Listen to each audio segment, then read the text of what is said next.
지난주에는 제가 신앙의 ABC의 첫째 시간으로서 Admit, 인정하라는 말씀을 드렸어요. 우리의 죄성과 우리의 연약함과 우리의 한계를 인정할 때에 그때 믿음이라고 하는 그 지평이 열리기 시작한다는 말씀을 드렸죠. 오늘은 두 번째 시간으로 Believe, 믿어야 된다. 믿음이 무엇이냐라는 말씀을 여러분들과 함께 나누기 원합니다. 지금까지 여러분들이 믿음 생활했기 때문에 나름대로 여러분들이 갖고 있는 생각이 있으시겠습니다만은 정리하는 그런 시간을 갖도록 그렇게 하죠. 믿음에 대한 말씀을 드리기 전에 믿음과 혼돈이 되는 한 두 가지의 내용을 비교하면서 말씀을 먼저 시작하도록 하겠습니다. 신념이라는 것과 믿음이라고 하는 것을 우리가 정확하게 구별을 하셔야 되겠어요. 신념이라고 하는 말의 이 사전적인 뜻은 옳다고 굳게 믿고 있는 마음, 이렇게 되어 있어요. 본인이 생각하기에 옳다라고 생각하면 뜻을 굽히지 않고 나가는, 이것을 우리가 신념이라고 그러죠. 신념과 믿음의 차이가 뭐냐? 신념은 내가 옳다라고 생각하는 거예요. 믿음은 뭐냐? 하나님이 옳다라고 생각하는 것이 좀 다릅니다. 신념이 강한 사람, 내가 옳다라고 생각하다가 그것이 자기의가 강해져요. 그러다 보니까 자기 주장이 강해지게 되고, 그러면서 와지는 것 중에 다른 사람을 정죄하는 일도 생기게 됩니다. 그러나 믿음은 하나님만이 옳고 의로우시다고 고백하기 때문에, 그러면서 동시에 나의 도덕적인 한계를 인정하기 때문에 겸손하게 돼 있어요. 그리고 다른 사람을 당신이나 나나 도찐 개찐 하면서 인정해주고 또 함께 이해하려고 하는 마음이 생기게 됩니다. 신념은 그 주체가 그렇기 때문에 자신이 되는 것이, 그러나 믿음은 그 주체가 하나님이 되는 것입니다. 신념은 내가 할 수 있다라는, 소위 우리가 얘기하는 적극적 사고방식 있잖아요. 노먼 빈센트 필이라고 하는 분의 적극적인 사고방식, 이게 신념이에요. 수정교회의 로버트 슐러 목사님이 이제 그것을 설교에 어플라이를 하셨어요. 근데 결국은 그것이 참된 믿음이 아니라고 하는 증거가 그 교회가 문을 닫아버렸잖아요. 수정교회가. 지금은 그 아름다운 빌딩이 이 캐톨릭 교회가 돼버린 그런 모습을 우리가 보면서 참 안타까운 마음을 갖고 있습니다. 그 뒤를 이어서 이러한 그 적극적 사고방식이 요새 그 조엘 어스틴이라고 하는 분에게 넘어가서 긍정의 힘이라고 하는 책을 썼죠. 제가 긍정의 힘이라는 책을 읽었던 것 중에 대목이 기억나는 거 하나가, 자동차를 이제 운전하고 파킹장에 들어갈 때 자리가 가득 찼을 때 들어가면서 자리가 있다 들어가면 있다, 그런 얘기를 한 말이에요. 이게 긍정의 힘이라는 거예요. 이건 신념이에요. 내가 믿는 거예요. 잘 된다 할 수 있다 그럼 잘 된다는 거예요. 이건 신념이라는 거예요. 믿음은 하나님께서 해 주실 줄로 믿습니다. 초점이 주님께로 향하는 것이 믿음인 거예요. 내가 주체가 되는 것은 신념이고, 주님께서 해 주신 주체가 주님일 때는 그것이 믿음이 되는 것이죠. 그래서 이 신념과 믿음을 우리가 구별할 줄이 있어야 되고 있고요. 또 한 가지 우리가 구별해야 될 게 뭐냐면 종교적인 열심입니다. 믿음이 좋다고 했을 때 우리가 흔히 보면은 교회에서 봉사 열심히 하고 또 교회 집회에 빠지지 않고 잘 참석하는 사람을 우리가 믿음이 좋다 얘기합니다. 물론 믿음이 좋으셔서 봉사 열심히 하시고 열심히 참석하시는 분들이 대부분이겠죠. 그러나 거꾸로 봉사를 열심히 하기 때문에, 교회에 빠지지 않고 오기 때문에 곧 그것이 믿음이 좋다라고 하는 등식으로 말하는 것은 거기에 문제가 있다고 하는 것이에요. 때로는요, 원래 기질이 열심히신 분들이 있어요. 원래 책임감이 열심인 분들이 있습니다. 그래서 그분은 절에 가도 열심히 하고요, 교회 와도 열심인 분들이 있어요. 근데 그분들 중에 이제 열심히 하다가 그냥 그것이 기질 때문에 종교적인 열심이었던 분들은 삶의 위기가 왔을 때 드러나요. 삶의 위기가 오면 갑자기 이런 분들은 사라져요. 안 보여요.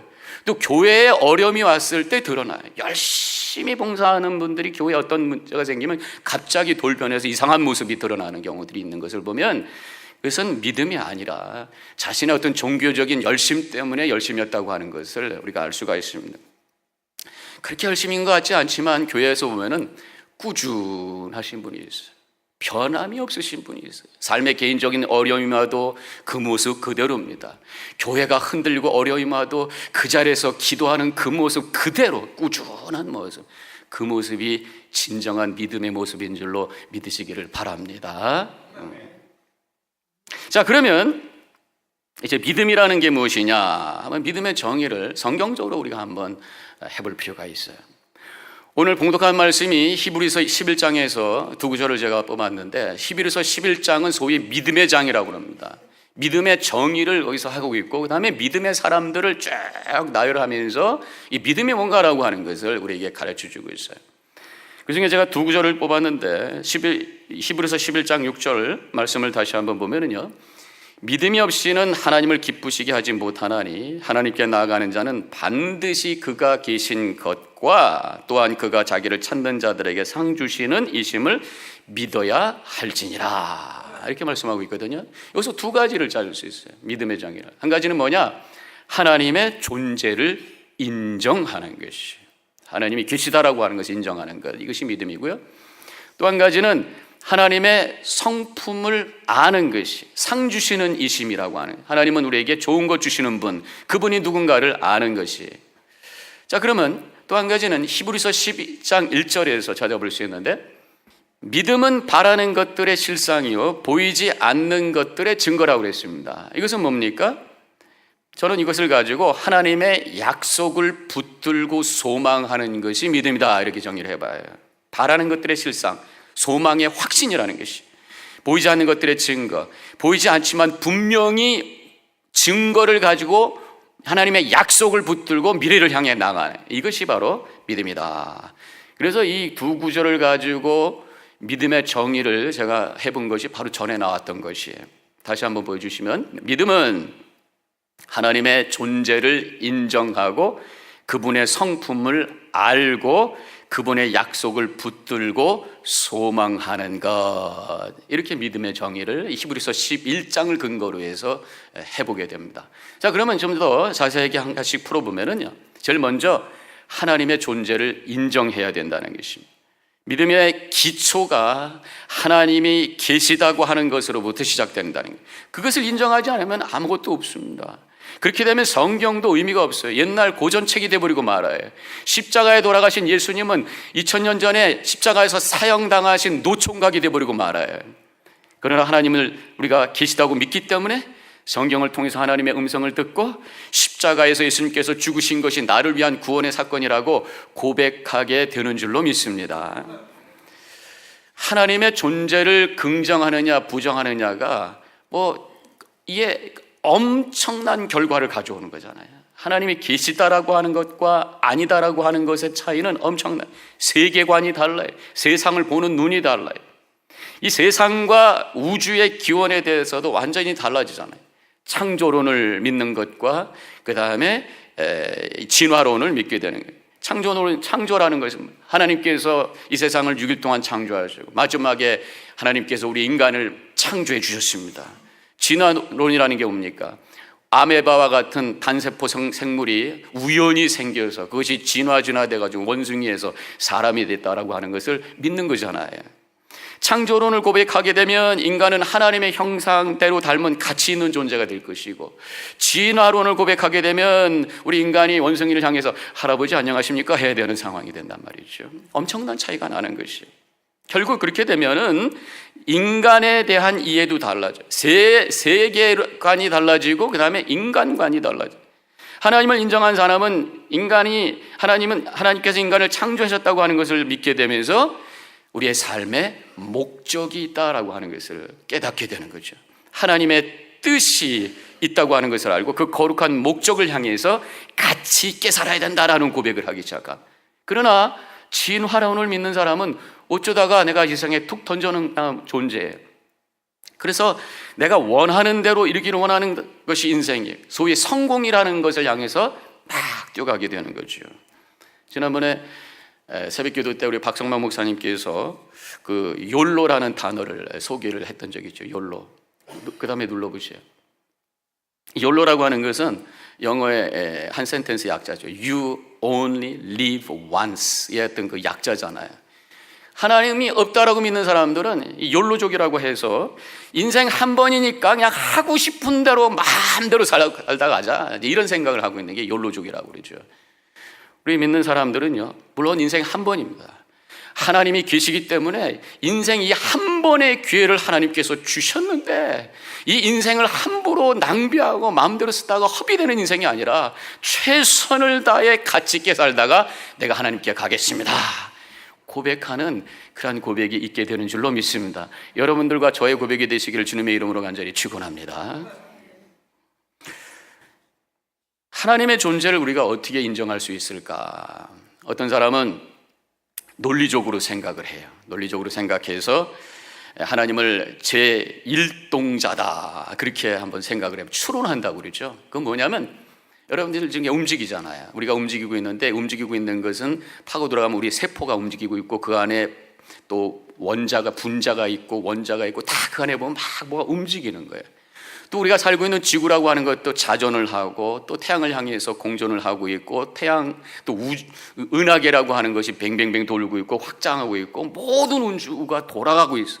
우리 몸이 돌아가고 있고 움직이고 있고, 우주가 돌아가고 있고, 세상은 다 움직여. 근데 움직이게 하는 것은 처음에 무엇인가 한번 딱 하고 시작한 그 제1 동자가 있다는 거예요. 제1 처음에 움직이게 한 그 뭔가 있다는 것이. 그래서 하나님은 계시다 이렇게 추론할 수 있다라고 말하는 사람이 있어요. 또 어떤 분은 이 세상을 보면은 문화를 초월해서, 시대를 초월해서 무엇인가 선과 악이라고 하는 가운데 줄이 있다라고 하는 거예요. 문화가 다르고 시대가 달라도 그래도 사람들 마음속에는 악과 선을 판단하는 기준을 누가 가르쳐 주지도 않은데도 갖고 있다라고 한다면 거기에 뭔가 절대자가 있다라는 것을 추론할 수 있다. 또 어떤 분은 이 세상을 바라보면서 너무 질서가 있고 뭔가 우연히 만들어지기에는 너무 오묘하고 완벽해. 그래서 이것은 우연이라기보다는 누군가가 설계자가 있고 그래서 창조주를 고백할 수밖에 없다, 이런 추론을 해내는 거예요. 예를 들어서 이 단백질 한 개의 분자를 우연히 만들 확률이, 제가 한번 찾아보니까 1243분의 1이래요.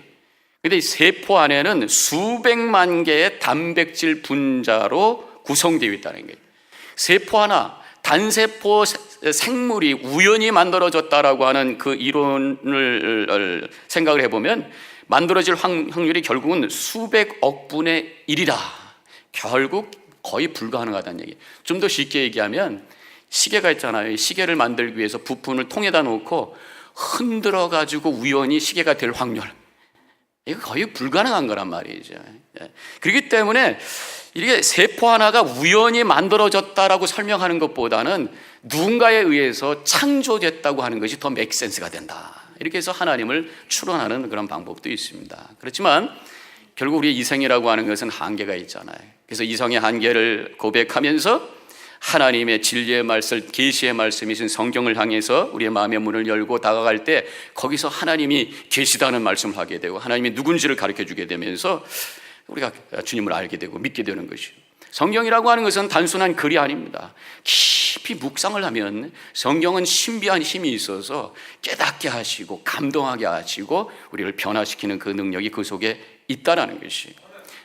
성경이 단순한 책이 아니라고 하는 것을 우리가 생각할 수 있는 몇 가지 근거가 있는데, 성경은 1600년 동안 쓰여진 책이에요. 여러분들 갖고 있는 성경 하나가 한순간에 딱 하고 만들어진 것이 아니라 1600년 동안 수십 명에 의해서 쓰여진 책인데, 교묘하게도 거기에는 통일성이 있다는 거예요. 그 사람들이 한 번도 모여서 의논한 적이 없는데 거기는 예수 그리스도라고 하는 하나님의 구원이라고 하는 초점을 향해서 이렇게 흘러가고 있다는 거예요. 결국은 저자는 한 분이다, 바로 하나님이다라고 하는 고백을 할 수밖에 없다라고 하는 것입니다. 더 나아가서 우리의 역사를 통해서 가만히 보면 이 성경을 통해서 이 역사에 주었던 영향력이 얼마나 큰가. 역사를 바꾸고 이러한 하여튼 유럽의 문명을 세우는, 그래서 많은 수십억의 사람들의 변화의 삶을 주었던 그것이 성경이라고 한다면 이것은 단순한 책이 아니라 하나님이 주신 책이라고 우리는 고백할 수밖에 없는 줄로 믿습니다. 거기에서 하나님을 말씀하고 있잖아요. 그런데 이런 거 저런 거 다 내려놓고 하나님에 대한 고백은 많은 사람들이 그냥 직관적으로 고백해요. 종교를 갖지 않은 사람도 신적인 존재가 있다고 고백을 하고 있습니다. 제가 통계를 한번 찾아봤어요. 2013년 통계입니다만은 한국 사람들의 52%가 종교를 갖고 있어요. 크리스찬이든 불교 신자든 종교를 갖고 있는 사람이 52%인데 하나님이 어떤 신적인 존재가 있다라고 고백하는 사람은 85%예요. 미국은 종교 인구가 60%입니다. 대부분 크리스찬이죠. 하나님이 계시다라고 인정하는 사람은 95%예요. 물론 옛날엔 거의 99%였대요. 근데 떨어진 게 95%예요. 하나님 교회 다녀서 또 신앙생활 하든 안 하든 그들 마음속에는 하나님이 계시다라고 하는 막연한 고백을 하고 있다는 거예요. 왜? 인간은 영적인 존재이고. 왜? 하나님께서 당신이 계시다라고 하는 것 성경 외에도 이 자연을 통해서 이 역사를 통해서 계시하셨기 때문에 그렇다는 거예요. 로마서 1장 20절에는 분명히 이렇게 말씀하고 있습니다. 그의 영원하신 능력과 신성을 그가 만드신 만물에 분명히 보여 알려졌나니 그러므로 그들이 핑계하지 못할지니라 말씀하셨어요. 이미 하나님께서는 성경 외에도 우리에게 하나님을 알 수 있는 여러 가지 방법을 보여주셨기 때문에 하나님 없다라고 얘기 못한다 그런 말씀이라는 거죠. 그런데 우리는 이제 하나님의 존재를 인정해야 하는 데서 머물면 안 돼. 그 존재하시는 분이, 그 하나님이 살아계신 분이시고 역사하시는 분인 것을 고백해야 될 줄로 믿습니다. 이것이 진정한 믿음이란 말이에요. 그때 거기서 어떤 변화의 능력이 생기는 거예요. 믿음은 관념과 개념이 아니라 우리의 삶을 변화시키는 능력이 되어야 될 줄로 믿습니다. 그것은 어떻게 해서 가능하냐? 경험을 통해서죠. 나의 삶의 여러 가지 고난 속에서 주님 붙들면서 그것을 이겨냈을 때 하나님이 나의 하나님이십니다 고백하게 되는, 그 멀리 계신 관념의 하나님이 나를 사랑해 주시고 나를 인도하시는 나의 하나님이라고 고백할 수 있어야 돼. 영적인 체험을 통해서 방언을 하고 어떤 신비로운 체험을 통해서 하나님은 살아계신 분이고 내 삶에 역사하신 분이라고 하는 것을 고백하는 그런 과정이 우리 가운데 있어야 되는, 이 경험에 대한 것은 제가 나중에 한번 또 말씀 시리즈 속에서 여러분들과 나누게 될 것이고요. 그래서 두 번째로 이제 우리가 고백해야 되는 그 믿음의 정의는 뭐냐? 하나님의 그 존재를 인정하는 것에도 더 나아가서 하나님이 누구신지를 아는 것이 믿음의 고백이고 그것이 믿음이라고 하는 것입니다. 호세아서 6장 3절에서 이렇게 말씀하고 있습니다. 그러므로 우리가 여호와를 알자, 힘써 여호와를 알자. 안다라고 하는, 성경에서 안다라고 하는 말이 어떤 인포메이션을 이렇게 담는 게 아닙니다. 성경에서 안다라고 하는 것은 관계와 경험이, 남자가 여자를 안다, 여자가 남자를 안다, 그냥 인포메이션, 남자는 저런 사람 이게 아니라 서로 사랑하고 서로 관계 속에 들어가는 것을 얘기한단 말이죠. 하나님을 안다라고 하는 것은 바로 하나님과의 경험을 통해서 하나님과의 관계 속에 들어가는 것을 얘기하는 거예요. 그렇게 하기 위해서는 하나님이 누구신지를 우리가 성경을 통해서 알아야죠. 하나님의 성품을 알아야죠. 성경에는 하나님에 대한 어떤 이미지, 또 하나님이 누구신가, 호칭과 그분의 성품과 그분의 한 일들을 통해서 우리에게 많은 설명을 하고 있습니다. 그래서 성경을 읽을 때마다, 묵상할 때마다 하나님 당신이 누구십니까 하는 질문을 가지고 성경을 묵상할 때 그 하나님을 그 속에서 만날 수가 있는 거예요.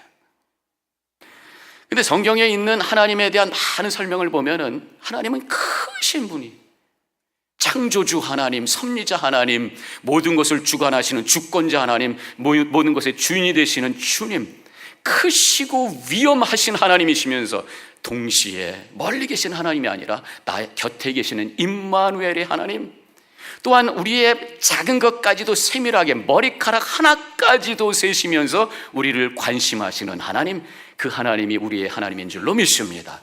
성경에서 우리에게 가르쳐 주시는 하나님입니다.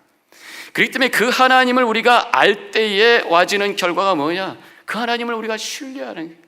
그 하나님을 믿는다고 하는 것은 결국은 하나님이 계시다고 하는 것을 인정하는 것에서 떠나가서 하나님을 신뢰해야, 걱정과 근심을 이겨내며 주님 붙들고 나가는.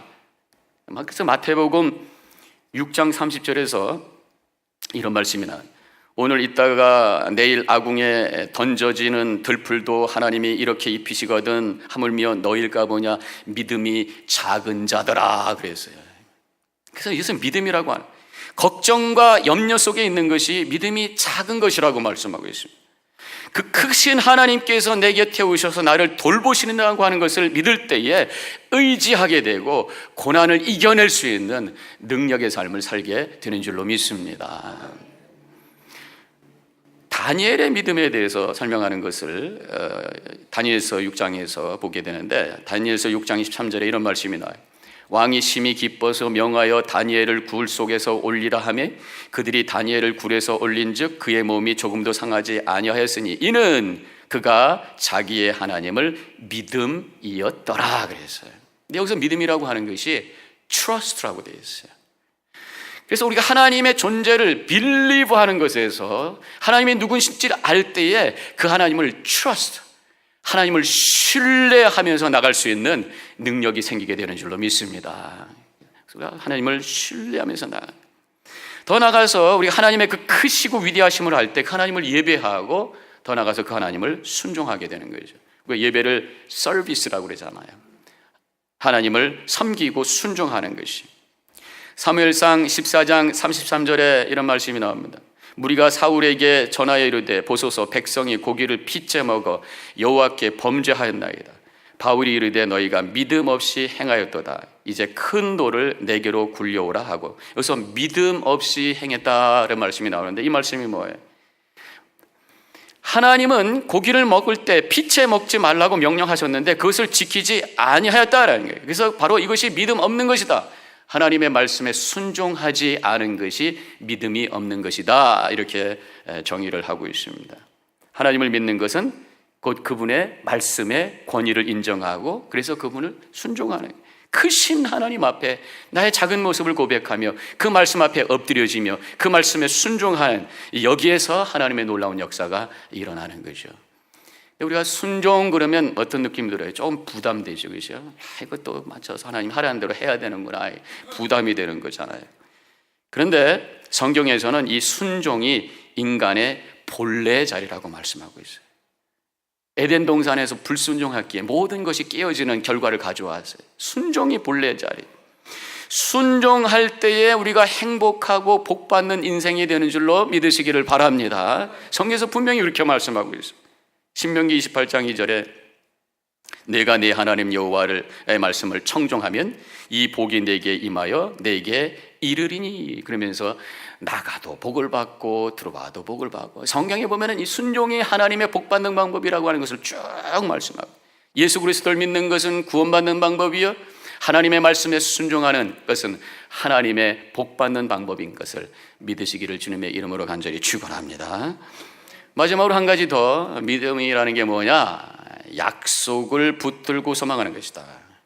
성경은 약속에 대한 말씀이죠. 그래서 구약, 옛날 약속, 신약, 새로운 약속, 성경에 하나님께서 우리에게 주신 약속의 말씀을 쭉 리스트를 해보면 몇 개가 나오냐면 1260개가 나온대요. 제가 찾아본 건 아닙니다, 제가. 근데 1260개가 나오는데요. 얼마나 많은 약속을 우리에게 해주셨어요. 그 많은 약속 중에서 최고의 약속이 뭐예요? 여러분들이 대답해 보세요. 최고의 약속이 뭐예요? 구원의 약속인 줄로 믿습니다.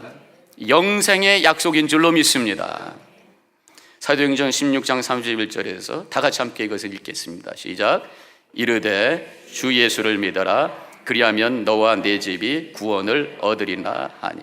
또 요한복음 3장 16절, 이건 뭐 안 보고 하셔야죠. 시작. 하나님이 세상을 이처럼 사랑하사 독생자를 주셨으니 이는 저를 믿는 자마다 영생을 얻게 하려 하심이라. 뭘 하나 빠뜨린 것 같아요, 그죠? 멸망치 않고. 그렇죠? 바로 약속, 구원의 약속과 영생의 약속, 바로 이것이 믿음이라는 게, 그것을 믿는 것이 믿음이라는 거예요. 어떤 사람들이 이제 배를 타고 가고 있어요. 배를 쭉 타고 가고 있는데 한 사람이 저쪽 수평선을 바라보면서 아직도 육지가 멀었어, 그렇게 얘기해요. 근데 한 사람은 저기 보인다 그럽니다. 똑같이 서서 바라보는데 한 사람은 아직도 없다 그러는데 한 사람은 있다 그래요. 차이가 뭐겠어요? 한 사람은 생눈으로 보고 한 사람은 망원경으로 보니까 달라져. 마찬가지입니다. 미래를 우리의 생눈으로 보면 보이는 게 죽음밖에 안 보여요. 그러나 이 약속을 붙들고 믿음의 망원경으로 볼 때에 영생이 보이게 되는 줄로 믿습니다. 우리의 현재의 삶을 생눈으로 보면 문제만 보여요. 그러나 약속의 망원경을 가지고 바라볼 때에 거기에 하나님의 은혜가 보이는 줄로 믿습니다. 최고의 약속이 바로 구원의 약속, 복음입니다. 그렇기 때문에 결국은 믿음이 뭐냐? 예수를 그리스도로 고백하는 것이 믿음인 줄로 믿습니다. 하나님의 아들이신 예수 그리스도께서 나의 죄값을 치르기 위해서 십자가에 달려 돌아가셨고 다시 부활하셨습니다. 그것을 내 마음으로 믿을 때 의가 되고 입술로 시인할 때 구원이 되는 줄로 믿습니다. 고백하는 것이 믿음인 줄로 믿습니다. 그런데 이것이 교리적인 믿음으로 남아있으면 진정한 믿음이 아니에요. 입술로는 다다다다다다 고백을 하는데 감동이 없고 변화가 없으면 그는 교리적인 믿음이에요. 진정한 믿음은 교리적인 믿음이 아니라 살아 역사하는 내 삶의 새로운 경험과 변화를 주는 능력인 줄로 믿으시기를 바랍니다. 머리만 고백하는 차원이 아니라 내 영혼 깊은 곳에서 나의 인격을 담아서 고백할 때에 십자가를 바라보면 거기에 감격이 있고 감사가 느껴지고 뭔가 내 속에 이 마음이 꿈틀거리는 체험을 하게 되는 거예요. 여러분들 십자가 바라보면서 어떤 느낌이 있습니까? 제가 한번은 여러분들도 보셨겠습니다만 영화 The Passion of the Christ 라는 영화 있죠? 보셨어요? 그 영화를 보면 처음부터 끝까지 색깔이 빨개지죠. 어떻게 하면 예수님의 고통을 가장 리얼하게 표현할까 해서 만든 영화가 The Passion of Christ. 믿음이 없는 분들은 그거 보고 나오면 다 미식굽다고 그래요. 너무 잔인하니까. 그런데 진정으로 믿음 있는 사람들은 그거 보면서 눈물 흘립니다. 내 죄가 이렇게 지독합니까? 그래서 내 영혼의 그 아픔을 가지고 눈물을 흘리면서 주님 앞에 통회하게 되고, 주님께서 이 죄를 씻겨주기 위해서 저렇게 고통당하셨습니까? 감사의 눈물을 흘리는 것이 그 영화를 볼 때의 반응이에요. 살아있는 믿음, 거기서 이러한 감격과 은혜가 넘치게 되는 줄로 믿습니다. 제가 읽은 글 중에 어떤 분이 이런 말씀을 했던 것이 제가 기억이 납니다. 그분이 깊은 묵상을 하는데 성령의 감동이 오셔가지고 막 은혜가 넘치는 거예요. 그때 하나님의 음성이 들리는 것 같다는 것이, 뭐라고 하셨냐면 네가 나를 사랑하느냐, 마치 베드로에게 하셨던 거죠. 당연하죠, 제가 주님 사랑합니다. 그랬더니 주님께서 말씀하시기를, 그런데 너 왜 죄 짓고 살아? 그런데 너 왜 교회에서만 예배하고 세상에 나가서는 엉터리로 살아? 기도한다고 하면서도 왜 이기적인 것만 구하고, 사랑한다고 하면서 왜 남 흉보고, 그러면서도 네가 나를 사랑한다고 얘기할 수 있어요? 그렇게 말씀하시는 것 같다는 거예요. 그래서 주님, 너무 부끄럽습니다. 나는 부족한 인간입니다. 용서해 주세요. 부족한 사람입니다. 그렇게 회개했다고 그럽니다. 그랬더니 주님께서 너는 나의 피조물이고 나의 자녀란다. 나는 결코 너를 버리지 않을 거야. 너와 함께 있을 거야. 내가 변함없이 너를 사랑한다. 이렇게 말씀하셨어요. 그래서 이 사람이, 주님, 그러면 나를 얼마만큼 사랑하세요? 했더니 갑자기 환상이 모이면서 이만큼 하면서 손을 펼치셨는데 그 손바닥에는 피가 흐르고 있었다는 것이, 십자가에 달리셔서 고통당하시는 주님을 바라보면서 내가 너를 이만큼 사랑한다고 하는 주님의 사랑이 느껴지면서 눈물을 펑펑 쏟으면서 회개하며 감격 속에 새롭게 출발했다고 하는 그 믿음의 고백이 있습니다. 진정한 믿음은 십자가를 통해서 이런 감격과 또한 회개와 새로운 결단이 있어야 될 줄로 믿습니다. 이제 마치겠습니다. 믿음은 하나님의 존재를 인정하는 것이고, 나의 하나님으로 알고 의지하고 예배하고 순종하는 것이고, 더 나아가 예수님을 그리스도로 고백하며 구원과 영생의 소망을 가지고 살아가는 삶인 줄로 믿으시기를 바랍니다. 그런데 이 믿음은 결국은 하나님께서 주시는 거예요. 내가 믿습니다 라고 고백할 때에 성령께서 우리 안에 임재하시고, 그 성령의 감동을 통해서 그 믿음이 나의 진정한 믿음이 돼서 감격과 감사 속에서 능력 있는 삶을 살게 될 줄로 믿습니다. 여러분 그 믿음 가지고 승리하셔서 하나님께 영광 돌리시기를 주님의 이름으로 간절히 축원합니다.